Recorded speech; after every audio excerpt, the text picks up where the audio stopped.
Hey, this is Carl, and today we are going to unbox, assemble, and review this custom commissioned Venom, so stay tuned.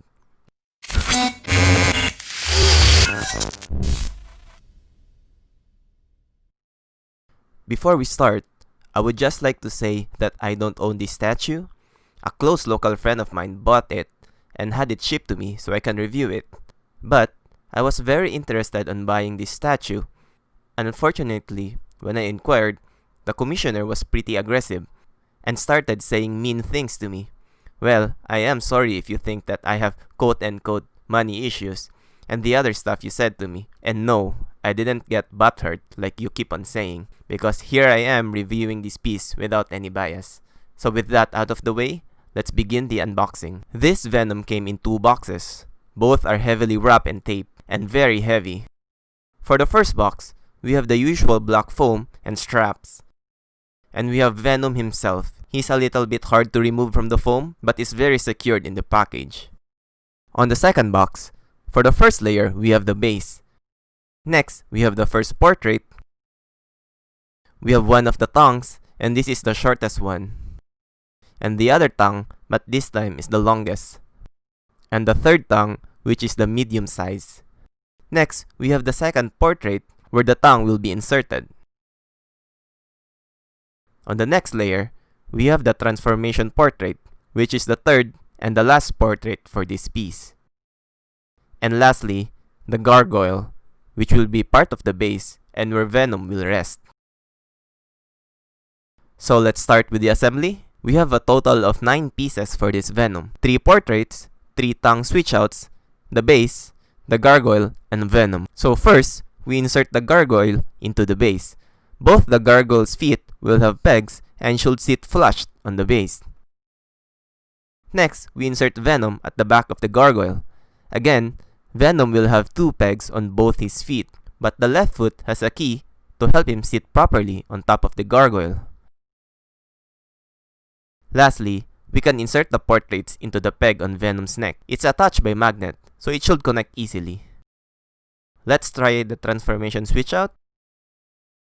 And lastly, the portrait that allows you to choose which tongue to use. So the tongue also has magnets and should sit properly on the peg on the mouth.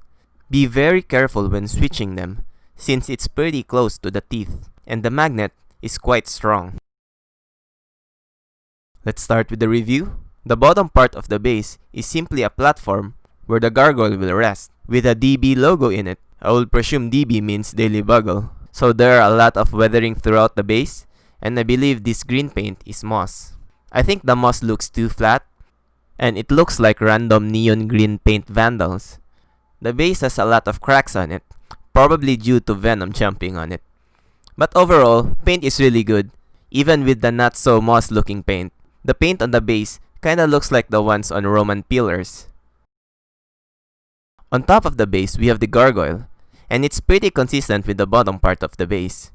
We can still see the moss-like effect all throughout the gargoyle, and a lot of cracks and rocky textures that makes it look like a rock. Well, this is in fact a statue after all, so it's pretty spot on. We also see some symbiote crawling all throughout the gargoyle. Paint on the symbiote is okay, nothing worth mentioning. If it was painted with a glossy black, it will probably have a more lifelike effect. Next, we have Venom, and Venom is pretty muscular here, which I really like. And my first impression of seeing photos online, that his muscles doesn't look natural, but it does look natural and pretty clean on person. We could see a lot of veins and symbiote looking veins all throughout his body, and both are highlighted by the paint pretty well. Venom is also not painted black, as you can see. He is more a bluish hue and some violets for shadow. His paint is also metallic, making him shiny and very reflective to light. Engineering is pretty spot on. As you can see, Venom and the gargoyle are both sitting flush with no large gaps. I like what they did with his toes. I don't know if this was a molding issue, but they made it look like they're glued to each other, with the illusion of looking as one. All the whites in his body is painted with a dirty white. That includes both symbols on his back and chest and the area where his web comes out. Some areas looks too dirty, which I don't like. I would have preferred if it was just a simple dirty white paint. His hands is sculpted pretty well, and mold went very well as well. All fingers are separated properly without them looking webbed together. Venom has a very pointy nails too, and he is very ready to rip Spider-Man into pieces. So for the first portrait, we have this transformation portrait of Venom. This is my least favorite of the three. Paint is okay, except for the eyes. Probably look better if it was just white. This portrait looks like a drunk guy yelling.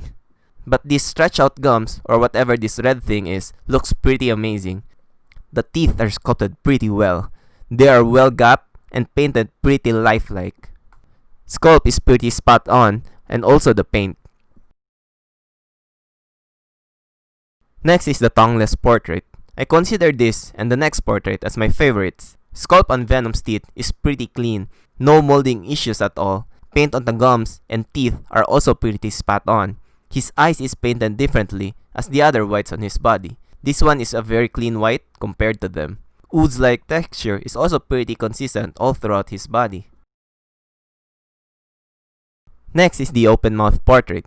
So with this portrait, you can choose from 3 different tongues to use. Again, the sculpt on the teeth or the mouth area is very consistent. So first, we have this very long tongue. The tongue is painted with this gloss-like paint to make it look like it's saliva. But due to the dark red paint on the tongue, it now looks kinda like blood. Pretty happy that this arrived safely. Next, we have the medium-sized tongue. It's pretty similar to the first one, except of course for the size. And lastly, the small-sized tongue, which looks like a brain. This is also the hardest one to remove from the mouth if you insert it, so be very careful. Overall, I'm pretty amazed with this piece. Sculpt is very clean, and paint is flawless. I really love this very muscular take of Venom. Just don't use the transformation portrait. The edges of his mouth with the stretched out red muscles looks pretty amazing. You will be very happy with this Venom. It's probably not the best Venom, but you won't be disappointed either.